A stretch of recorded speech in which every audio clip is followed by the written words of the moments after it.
Hola, gente bonita y querida, les doy la bienvenida al segundo episodio del podcast de la Escuelita de Guión.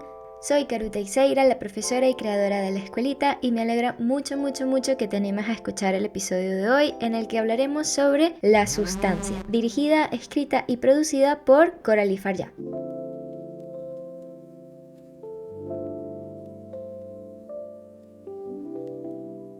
Seguramente has escuchado hablar de esta película que ha causado mucha sensación desde su estreno en el 2024 y ya ha sido nominada y galardonada en muchas ceremonias del séptimo arte. Incluso puede que hayas escuchado algo sobre la intensidad de su mensaje sobre los insaciables estándares de belleza de la industria televisiva y lo autodestructivo que puede ser seguirlos, sea para la gente de a pie como nosotros, como para las mismas personas que viven en carne propia esta historia dentro del mundo del espectáculo. También sus últimos 15 minutos dan mucho de qué hablar, pues son definitorios para las opiniones de la crítica, siendo muy exagerados e innecesarios o brillantes e hipnotizantes. En fin, cualquiera que sea el caso, voy a hablarles un poco sobre de qué va La Sustancia. Igual me gustaría recordarte que estas clases son sin spoilers, así que si no las has visto, no te preocupes porque no te enterarás de ese polarizante final.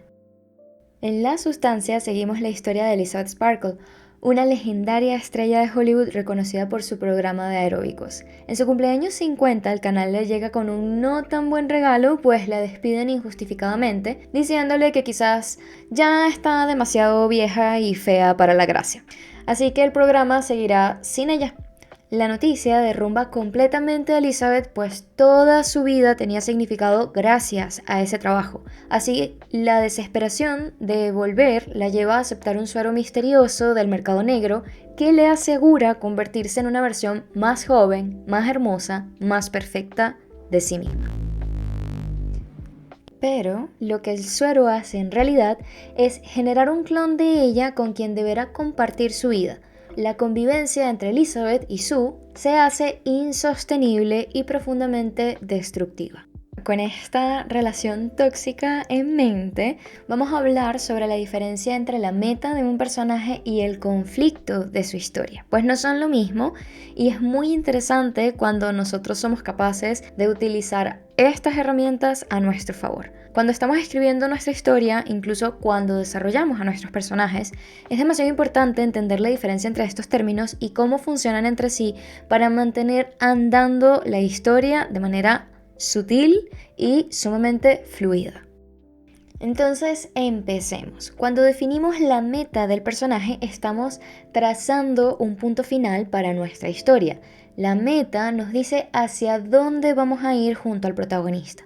De hecho, la meta se aterriza en los primeros 25 o 30 minutos de película. Muchas veces se dice en voz alta y se reitera en varias ocasiones.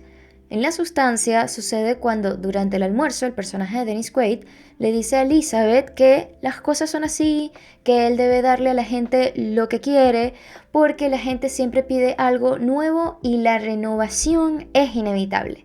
Y esa última afirmación es clave, pues la renovación es inevitable se va a convertir en el motor de la historia y la meta de Elizabeth.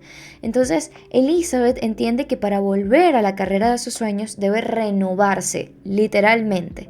Y con eso en mente y expuesto de manera tan frontal, la película aprovecha para repetir en varias ocasiones la meta, pues para muchas historias verbalizar y reiterar hacia dónde va el personaje y hacia dónde nos está llevando es esencial.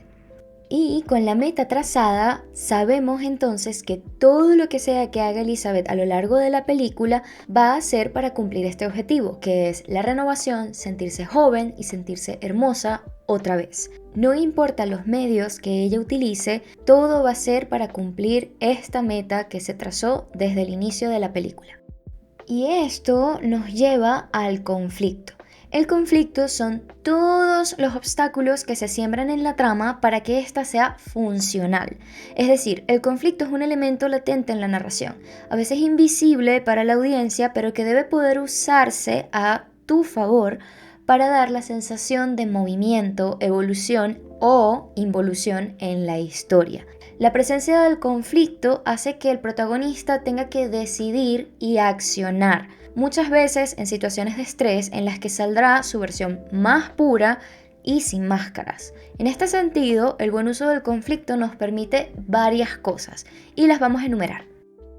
Primero, el conflicto nos permite descubrir el carácter de nuestro personaje y vulnerarlo junto a la audiencia. Recuerda que no estamos para tratar bonito a quien ve nuestra historia. Queremos que sientan cosas y que las sientan con fuerza suficiente para mantenerles siendo parte de la narración. El conflicto no solo complica la historia, el conflicto nos permite crear lazos con la audiencia, nos permite crear esa relación bien particular entre una persona y el personaje de ficción. Dentro de la sustancia, el conflicto que se desata a través del uso de este suero nos permite descubrir que el daño tan profundo que tiene Elizabeth en su autoestima va más allá de lo que podemos ver, a tal punto que el personaje de Elizabeth no es capaz de creerse merecedora, digna de amor, y no es capaz de sentir que alguien la pueda querer genuinamente porque está vieja y está fea. Entonces, el conflicto nos permite ahondar en la vulnerabilidad, en la imperfección, en el trauma del personaje y tridimensionalizarlo.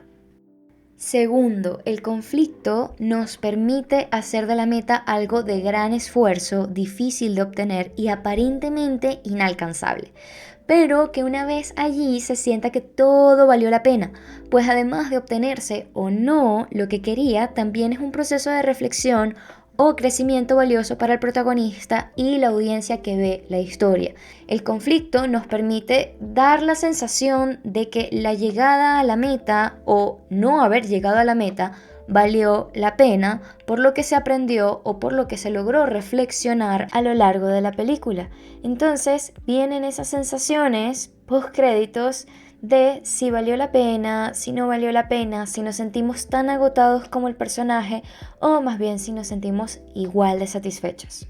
Entonces, en el caso de la sustancia, cuando llegamos a este final, que no les voy a hacer spoilers, nos da esta sensación de vacío porque tenemos una relación incómoda con la manera en que Elizabeth y Sue llegan a la meta. Este concepto de renovación se tergiversa y nos lleva a nosotros a plantearnos si realmente el final que nosotros estábamos esperando era el que hubiese valido la pena, a diferencia del final que nos dieron. Y nos hace incluso llegar a este debate de si era necesario llegar hasta ese punto con esas imágenes del final que ilustran una llegada a la meta muy diferente a la que seguramente estábamos esperando.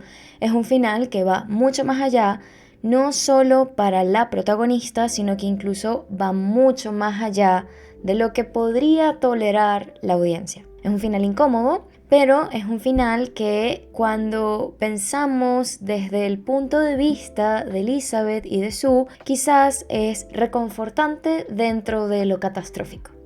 Y tercero, el final nos permite poner a la audiencia en una posición reflexiva.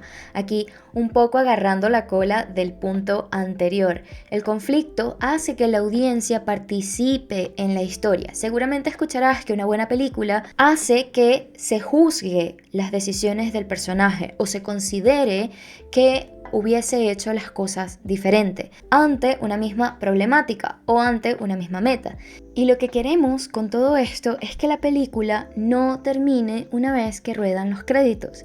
La idea es que la audiencia se lleve todo ese conflicto dentro de sí para discutirlo con otras personas, para cuestionar el mundo allá afuera y el funcionamiento del mismo. Al final, recuerden que la ficción es un medio maravilloso para poner en tela de juicio aquellas cosas que normalizamos en el mundo real y que quizás deberían tener un cambio para seguir mejorando. En el caso de la sustancia, esto, bueno, hay muchísima tela que cortar porque tenemos la conversación de que, bueno, esto es un tema que se ha utilizado mucho, que Coralie Farjad realmente no ofrece, entre comillas, nada nuevo con esta forma de contar la historia, o quizás va a haber personas que más bien sintieron que había algo mucho más allá de la queja hacia la superficialidad y hacia los estándares de belleza del mundo del espectáculo.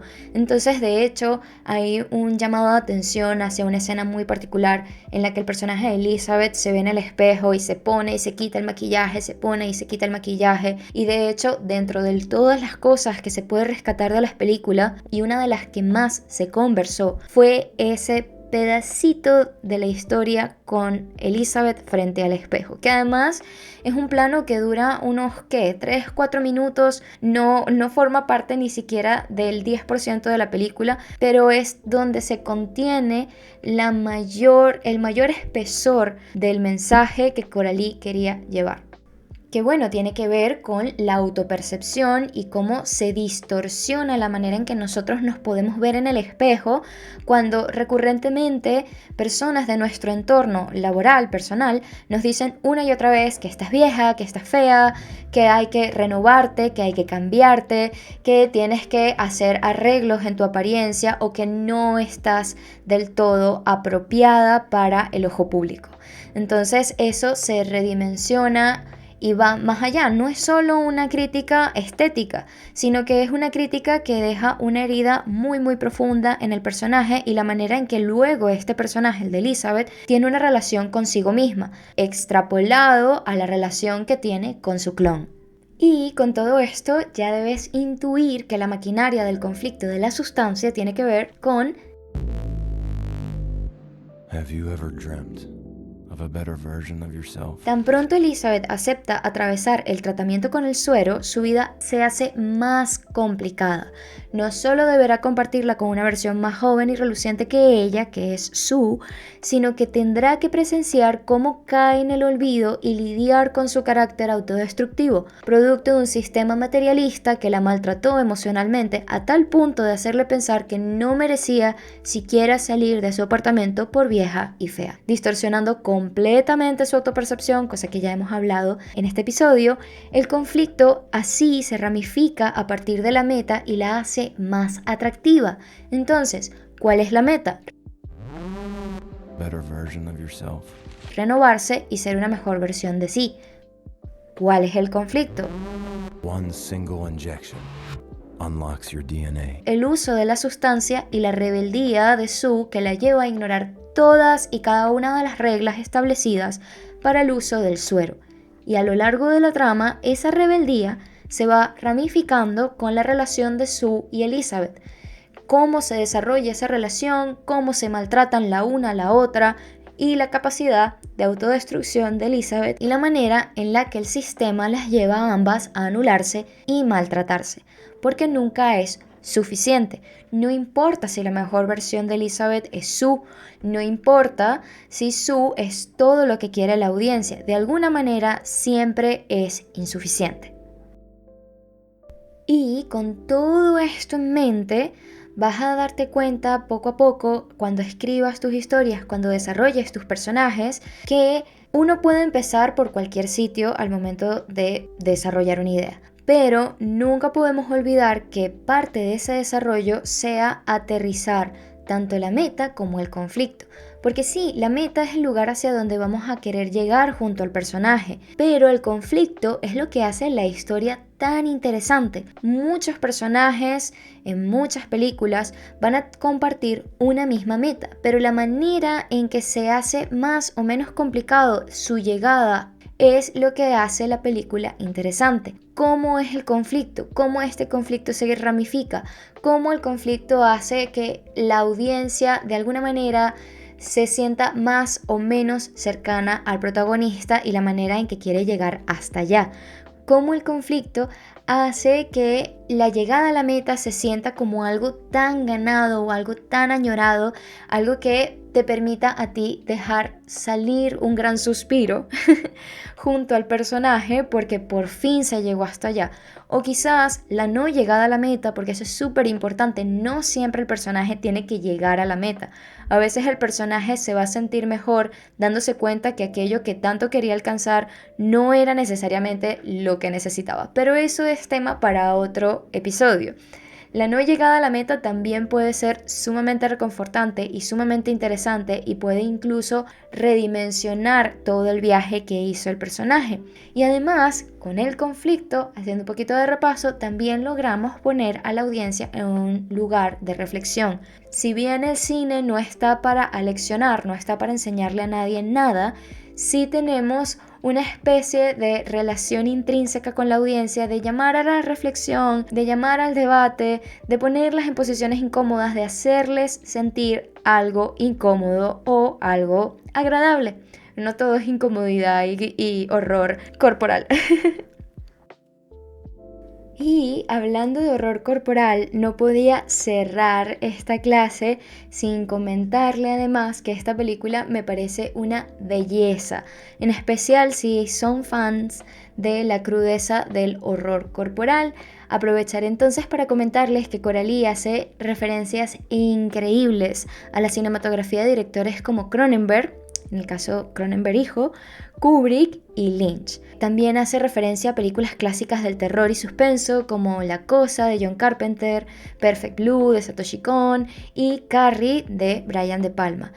Entonces, si todavía no saben si darle una oportunidad a La Sustancia, por lo menos háganlo por las referencias cinematográficas, porque están increíbles, están súper bien ejecutadas y es un guiño muy, muy, muy lindo para el cine del terror corporal.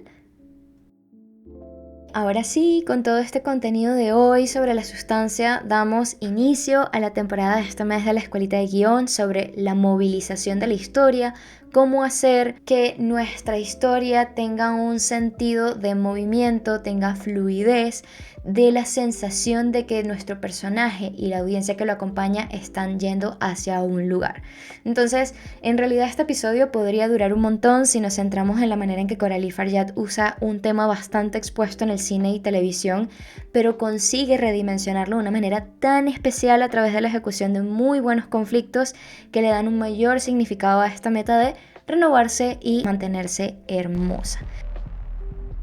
Además, les quiero invitar a tomar lápiz y papel, sentarse frente a su laptop o cualquiera que sea el espacio en el que les guste escribir y aterricen una meta cualquiera, algo sencillo, y compliquen esa llegada al destino final del personaje.